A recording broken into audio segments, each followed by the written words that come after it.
시간 읽은 말씀을 가지고 남은 자가 돌아올 것이다 라는 제목으로 하나님 말씀 나누도록 하겠습니다. 아시다시피 이 이사야서는 근본적으로 이 심판 그리고 회복에 관한 말씀을 전하고 있습니다. 그런데 우리는 이 회복은 굉장히 좋아하죠. 하나님께서 우리를 회복시켜 주신다는 그 메시지는 너무너무 좋아하지만 이 성경에서 말하고 있는 이 심판은 너무너무 피하고 싶어 합니다.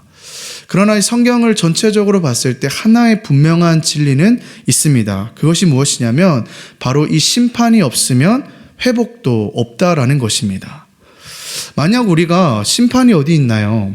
하나님은 사랑이신데 우리를 사랑하시는 분이 왜 심판하시나요? 라고 이 심판의 존재를 부정하게 된다면 아까도 얘기했지만 회복도 불분명해집니다.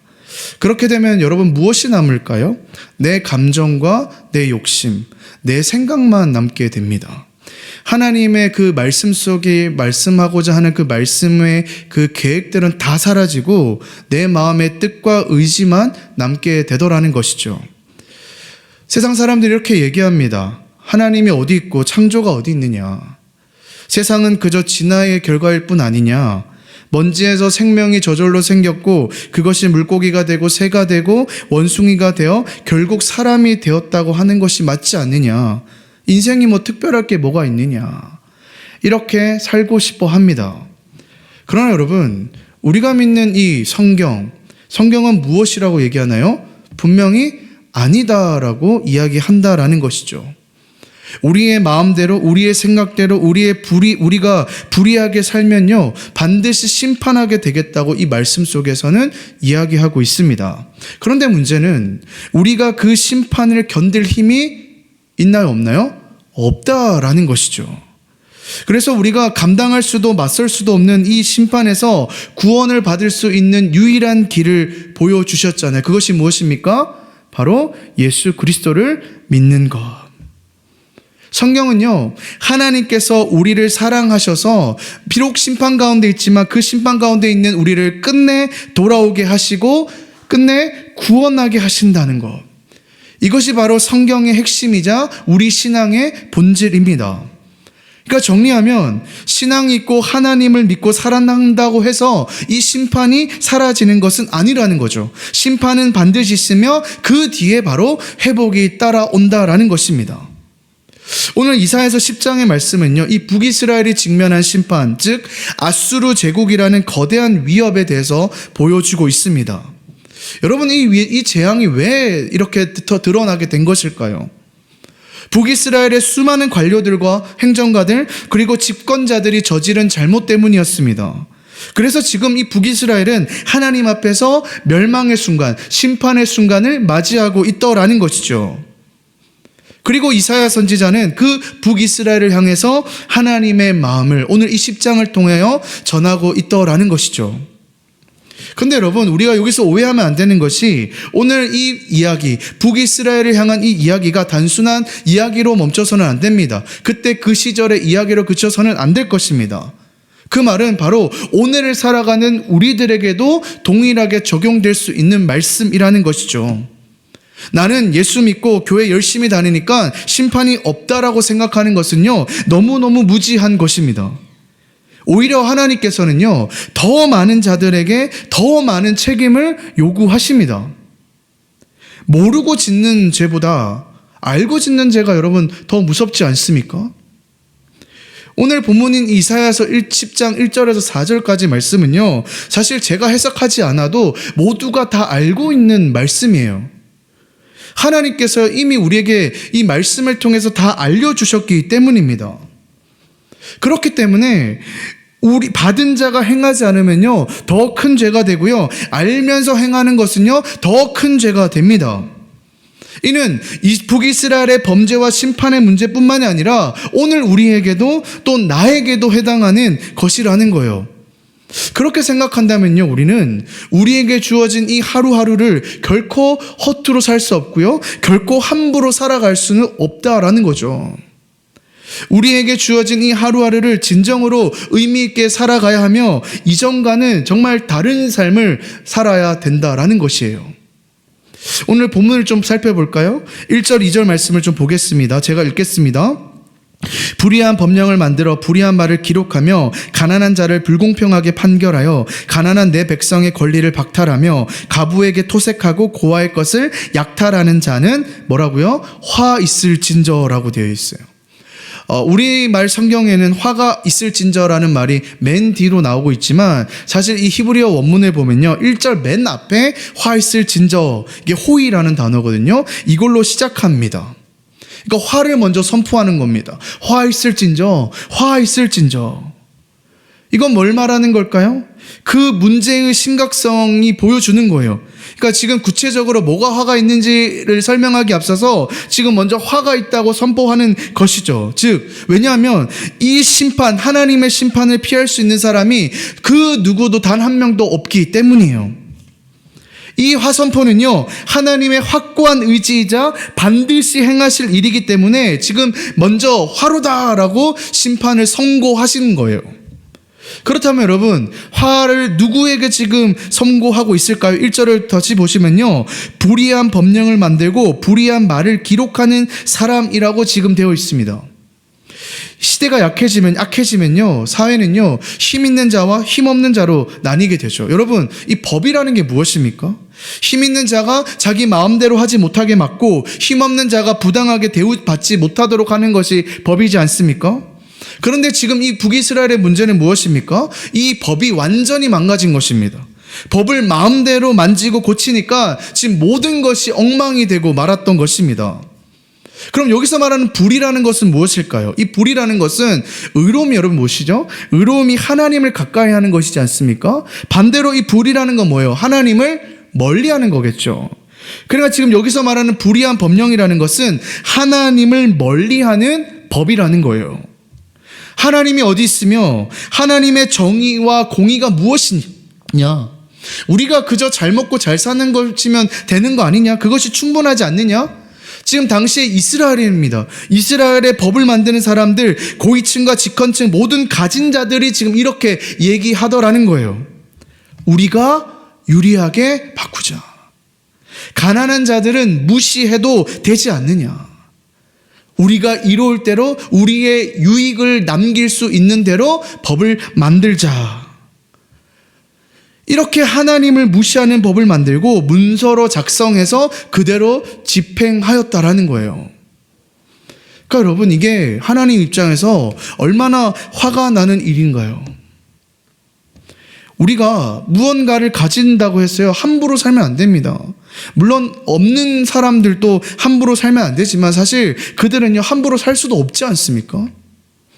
그런데 우리가 조금이라도 권리를 가지게 되면 어떻게 됩니까? 어떻게든 이것 가지고 남들을 이용할 수 있을까? 어떻게 하면 내 작은 권리를 가지고 이것을 더 풍성하게 늘릴 수 있을까 하고 생각을 합니다. 우리도 아시다시피 인간의 욕심이 끝이 없지 않습니까? 조금이라도 가진 것이 생기면 그것을 이용해서 더 많이 가지려고 하고 차지하려고 하고 자신이 아는 만큼 속이고 기만하여서 그 보잘것없는 나의 지식과 재물과 권리로 남을 괴롭히고 하는 것이 인간의 본성이라는 거예요. 참으로 불행한 일이죠. 하나님은 이렇게 불의한 법령을 만들고 그러한 말을 기록하는 자들에게 오늘 분명하게 선포하는 겁니다. 뭐라고요? 화 있을진저. 2절을 보시면요, 이들이 더 구체적으로 뭐라고 이들을 얘기하냐면요, 2절을 다시 한번 보여주실래요? 이렇게 되어 있죠. 가난한 자를 불공평하게 판결하는 자들이라고 지금 기록되어 있지 않습니까? 여러분, 성경을 쭉 보시면요, 이 하나님의 관심은요, 이 가난한 자들에게 참 많이 있는 것을 볼 수 있습니다. 그러니까 가난한 자들을 우리가 절대로 무시해서는 안 됩니다. 세상에서요, 가난한 자들이 이토록 많은 것은요, 하나님께서 이 가난한 자들을 사랑하시기 때문이에요. 하나님은요, 가난한 자들을 절대로 무시하지 않습니다. 왜냐? 그들도 한 명 한 명 모두 하나님의 형상이기 때문이에요. 우리가 이 가난한 자들을 무시한다는 것은요, 내 눈에 지금 그 가난한 자들 있음에도 불구하고 그 가난한 자들을 무시하고 외면하고 저버린다는 것은 무엇이냐면, 오늘 말씀에 따르면 하나님의 사랑을 멀리하고 하나님의 존재를 무시하는 것이라고 이야기하고 있다고요. 그래서 그 무시하는 자들이 가난한 자들에게 그냥 그래도 냅두면 되는데, 냅두지 않죠. 어떻게 합니까? 어떻게든 그들에게 불공평한 판결을 내리게 해서 그들이 가지고 있는 그 알량한 그 자그마한 권리조차도 빼앗아서 자기의 것으로 만들려고 한다라는 거예요. 그러나 여러분, 이들은 지금 뭐라고 합니까? 가난한 자들은 나의 백성이다. 하나님께서 특별하게 돌보는 나의 백성이라고 이야기하고 있어요. 근데 너무너무 무서운 게 뭔지 아십니까? 돈 있는 자들이, 권세 있는 자들이요, 큰 착각에 빠져 있는 것이 하나 있어요. 그게 뭐냐면 우리만이 진정한 하나님의 백성이라는 거예요. 내가 악한 자라고 생각하는 것이 아니라 내가 지금 이렇게 많이 누리고 가지고 있는 것은 하나님께서 나에게 준 복이라고 생각하고요. 오히려 그 가난한 자들을 향해서 뭐라고 하는 줄 아십니까? 저들은 하나님의 사랑에 외면받은 자라고요. 그냥 하찮은 자들이라고 그렇게 생각하더라는 거예요. 교만한 거죠. 하나님께서는 오늘 이런 자들을 향해서 지금 엄중한 경고를 선포하는 거예요. 가난한 내 백성의 정당한 권리를 강탈하고 보호받아야 될 과부들의 재산을 강제로 빼앗으며 의지할 것 없는 고아의 것들을 탈취하는 자들, 곧 이 세상에서 가장 연약한 과부와 고아들의 마지막 남은 것마저 빼앗는 그 잔인한 자들에게 반드시 하나님의 진노가, 하나님의 심판이 임하실 것이라고 지금 선포하고 있는 것입니다. 여러분, 이들이 얼마나 약한 처지에 있습니까? 보호해줄 사람이 없어서 누군가가 빼앗으려고 들면 모든 것을 잃을 수밖에 없는 그런 자들입니다. 그러니까 하나님께서 율법을 통해서 뭐라고 하십니까? 고아와 과부를 선대하라고 하신 이유가 여기 있는 것이죠.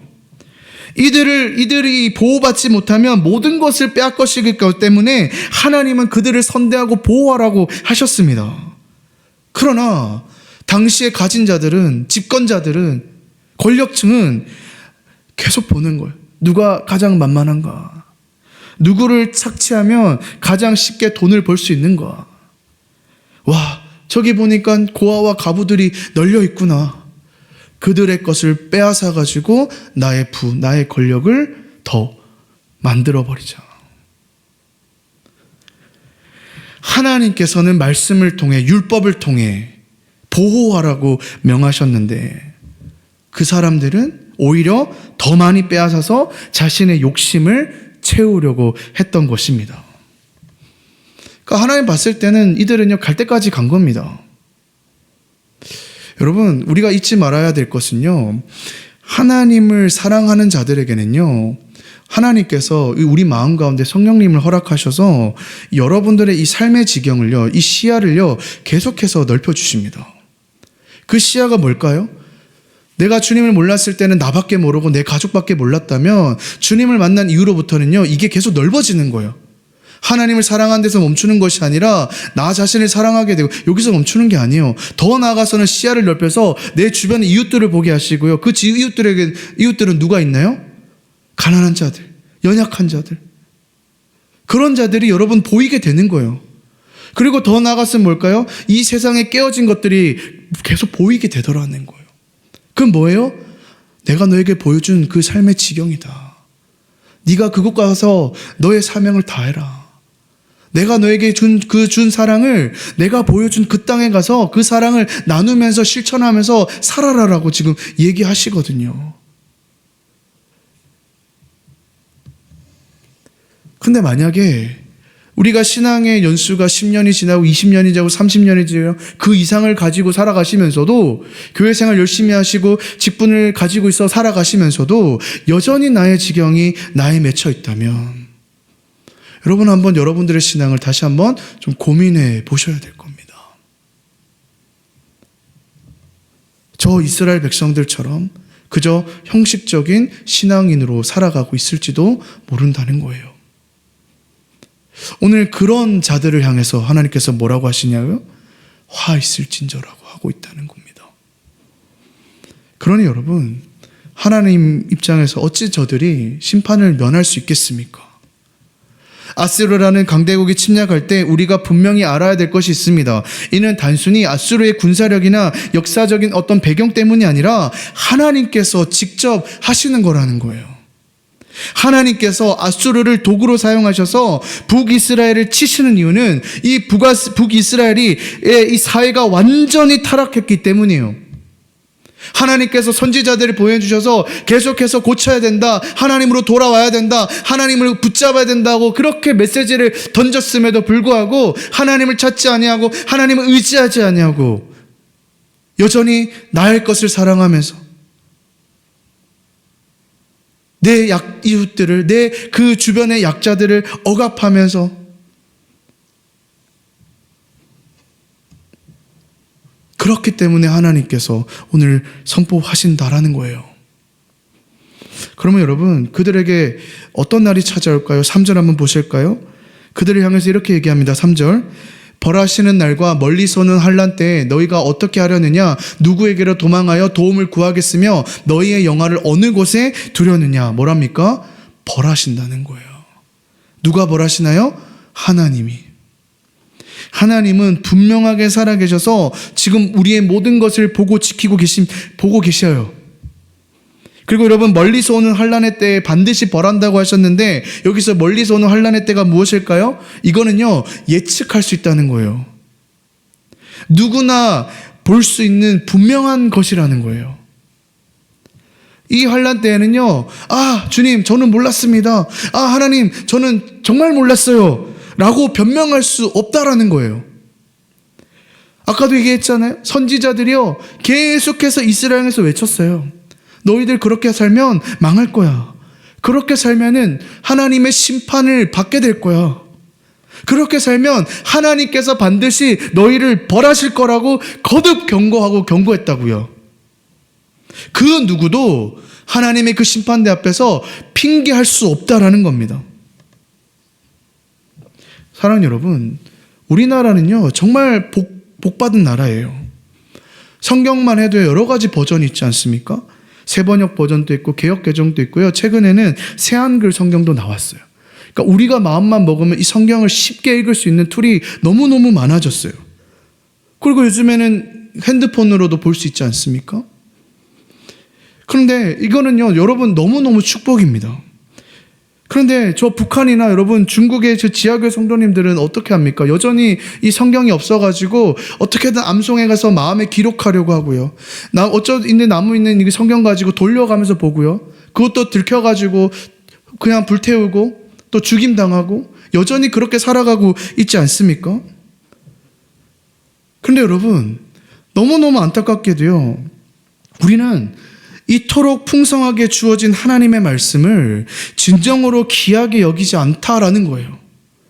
그냥 성경이 우리의 책장에만 꽂혀 있을 뿐 언제든 쉽게 읽을 수 있음에도 불구하고 정작 나의 마음에 새기지 않고 말씀대로 가르침대로 살지 않으려고 하는 것이 우리 그리스도인들의 현실이라는 겁니다. 그렇다면 마지막에 심판날에 하나님께서는 누구에게 더 큰 책임을 물으실까요? 성경이 없어서 그저 쪽복음을 가지고 요한복음 3장 16절 외우고 시편 23편을 외우는 사람들일까요? 아니면 창세기부터 요한계시록까지 마음껏 읽을 수 있으면서 읽지 않고 실천하지 않고 복종하지 않는 자들일까요? 여러분, 신중하게 생각해 보셔야 됩니다. 많이 가진 것, 풍성히 가진 것이 축복이 아니라 우리가 얼마나 이 하나님의 말씀에 귀를 기울이고 있는지를 살펴보셔야 됩니다. 마지막 날, 여러분, 여기 이 자리에 계신 사람들 중에 가장 큰 책임을 져야 될 사람이 누가 있을까요? 누구일까요? 어쩌면 아마도 저와 같은 목회자일 수도 있다라는 거예요. 하나님 말씀을 가장 많이 읽고 또 많이 묵상하고 또 해석하고 전파했는데 그 심판의 때 하나님께서 그래, 네가 가르친 말씀 얼마나 너도 실천하며 살았는가? 라고 그 물음을 할 때 여러분들은 다를까요? 매주 수요일 저녁마다 이렇게 나와서 말씀 듣는 여러분들은 어쩌면 우리 교회에서 가장 그래도 말씀을 사모하고 말씀을 많이 듣는 분들 아닙니까? 근데 여러분들도 피할 수 없는 질문이라는 거예요. 심판의 날은요, 반드시 옵니다. 멀리서 오지만 피할 수 없는 벌하는 날이 반드시 온다는 것이 이 성경에서 말하는 진리입니다. 이 사실을 깨달으면요, 우리는 정말 함부로 살 수 없습니다. 많이 들은 만큼 얼마나 네가 그 말씀을 붙잡고 하나님을 의지하며 살았냐고 물으실 겁니다. 내가 그 말씀을 머리로만 채우고 지식을 자랑하며 주님 나는 많이 알고 있고 깨달았고 소유했습니다 라고 만족했다면 과연 그 말씀이 누구를 위한 것인가? 라고 물었을 때 여러분 무엇이라고 대답하시겠습니까? 설교를 많이 한 것도요, 많이 들은 것도요, 자랑이 될 수 없습니다. 말씀이 얼마나 내 것이 되었는가? 얼마나 그 말씀이 내 삶 속에 녹아서 흐르고 있는가? 여러분, 이것만이 우리의 유일한 소망입니다. 여러분, 그날에요, 주님께서 뭐라고 물으시냐면요, 3절 말씀 다시 한번 띄워보실래요? 하나님께서 3가지 질문을 하시거든요. 첫 번째 질문이 뭐라고 되어 있냐면, 제가 주황색으로 그어놨죠. 뭐라고 합니까? 너희가 어떻게 하려느냐는 거예요. 그 심판대 앞에서 하나님께서 우리에게 먼저 물어보는 거예요. 너희가 어떻게 하겠느냐? 이게 뭘까요? 너희겐 더 이상 방법이 없다는 거예요. 너희가 이제 와가지고 뭘 할 수 있겠느냐는 거예요. 우리가 이 대답할 때 이 질문 앞에 뭐라고 대답하겠습니까? 두 번째는 뭐라고 합니까? 누구에게로 도망하여 도움을 구하겠으며 네가 지금 심판조인 내 앞에 있는데 누구에게 더 이상 도움을 요청할 수 있겠냐는 거예요. 도와줄 사람 있습니까? 없죠. 마지막으로 뭐라고 합니까? 너희의 영화를 어느 곳에 두려는가요? 네가 그 세상 속에서 그렇게 아등바등 살면서 이런 권력 저런 부를 다 가지고 왔는데 그 세상의 영화 지금 이곳 가운데 어디에 둘 거냐? 뭔 말이에요? 둘 곳 없다는 거예요.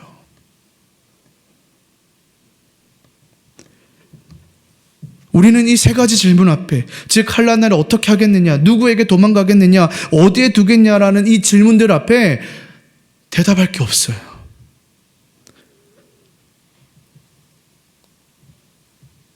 하나님, 제가 이렇게 살았습니다라고 말할 것이 없다라는 거예요. 그날에 하나님의 말씀을 멀리하고 듣지 않고 순종하지 않고 살아온 사람들, 즉 말씀은 말씀이고 나는 나며 불의하고 욕심대로 살며 자기 배만 채우면서 다른 사람을 괴롭혔던 사람들에게는 이 질문 앞에 대답할 수 있는 것이 아무것도 없다라는 거예요. 그럼 어떻게 될까요? 4절 보실까요? 제가 한번 읽겠습니다. 포로된 자 아래에 굽으리며 죽임을 당한 자 아래에 엎드러질 따름이니라. 그럴지라도 여호와의 진노가 돌아서지 아니하며 그의 손이 여전히 퍼져 있으리라. 포로된 자 아래에 굽으리며 죽임 당한 자 아래에 엎드러질 따름이라고 하셨어요. 포로된 자, 즉 이미 힘없는 자 그 아래에 굽으리고 더 낮은 자가 되어서 그들을 섬기게 될 것이라고 해요. 이는 완전한 밑바닥까지 내려간다는 겁니다. 그리고 죽임을 당한 자 아래에도 엎드려진다는 것은요, 시신 더미 아래 묻혀진다는 거예요.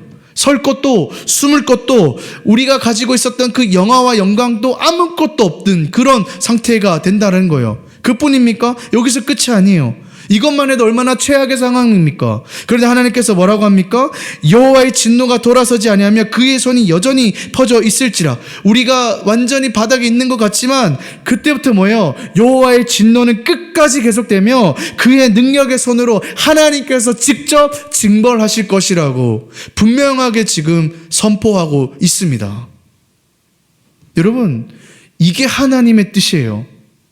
우리가 믿는 하나님이 어떤 하나님입니까? 그가 선포한 하나님의 말씀을 반드시 이루시는 분 아닙니까? 확실한 약속입니다. 피할 수 없는 말씀이라고. 심판이 있고 회복이 있다라는 거예요. 그렇기 때문에 여러분, 우리는 어떻게 살아가야 될까요? 사실 답은 너무 뻔하지 않습니까? 선지자들을 통해서 계속해서 하셨던 그 말씀. 주님께 돌아와라. 주님을 붙잡으라. 우리의 의지와 판단 그리고 모든 인간적인 방법들을 하나님 앞에 겸손히 내려놓아라. 그러면 어떻게 해요? 우리에게 은혜로 찾아오신 예수님, 우리의 영혼을 살리시고 우리의 모든 불의를 의로 바꾸시는 그분을 온전히 만나야 됩니다. 예수 그리스도의 거룩하신 통치 없이는 결코 올바른 길을 걸을 수 없다는 사실을 깊이 인정하며 살아가야 됩니다. 우리의 본능과 세상적인 방식으로는 하나님 앞에 설 수 없음을 우리가 인정하고 하나님 앞에 나아가야 됩니다. 이 진리를 마음 깊이 받아들이고 우리의 모든 것들을 내려놓고 오직 예수님만을 전심으로 붙잡아야 한다라는 거예요. 바라기는 우리의 어떠한 상황과 환경에도 불구하고 오직 주님만을 붙잡은 살아가는 저와 여러분 되시기를 소망합니다. 그리고 여러분, 우리가 이제 곧 온 가족 되지 않습니까? 이 마음을 가지고 태신자를 작성하셔야 됩니다. 그냥 이름 하나 적고 마는 게 아닙니다. 이 마음을 가지고 태신자를 작성해야 되고 이 마음을 가지고 전도하러 가셔야 됩니다. 여기서 말씀이 끝나면 너무너무 불행한 말씀으로 끝나겠죠. 그러나 아까 얘기했잖아요. 심판 뒤에 뭐가 있다고요? 반드시 또 회복의 메시지가 있다라는 거. 오늘 읽었던 말씀인데요. 20절 말씀 우리 같이 한번 읽어보겠습니다. 시작. 그날에 이스라엘의 남은 자와 야곱 족속의 피난한 자들이 다시는 자기를 친자를 의지하지 아니하고 이스라엘의 거룩하신 이 여호와를 진실하게 의지하리니. 아멘. 그러한 가정 중에서도, 불의한 상황 가운데서도, 어려운 상황 가운데서도, 이 세상이 망했다라고 하는 그 가운데서도 누가 있다고요? 남은 자가 있을 것이라고 주님께서 말씀하시는 거예요. 이 또한 하나님의 분명한 약속이에요. 아무리 패역하고 음란한 세대가 와도, 아무리 불의한 세대가 와도 그때 누가 있다는 거예요? 남은 자가 반드시 있다라는 거예요. 모든 사람이 이 시대의 분위기에 휩쓸려 악하고 불의하고 패역할지라도 그 가운데 하나님께서는 반드시 남은 자를 남기시겠다고 얘기합니다. 이들이 여러분 구체적으로 누구일까요? 끝까지 하나님을 붙잡고 끝까지 하나님을 의지하는 자들이라는 거예요. 비록 세상이 악하고 멸망으로 치닫고 있지만 하나님께서는 진실한 자들, 신실한 자들을 남기시고 보존하고 계십니다. 오늘 말씀 보시면 야곱의 족속 중에서 하나님의 뜻을 따라 피난한 자들이 있다고 했습니다.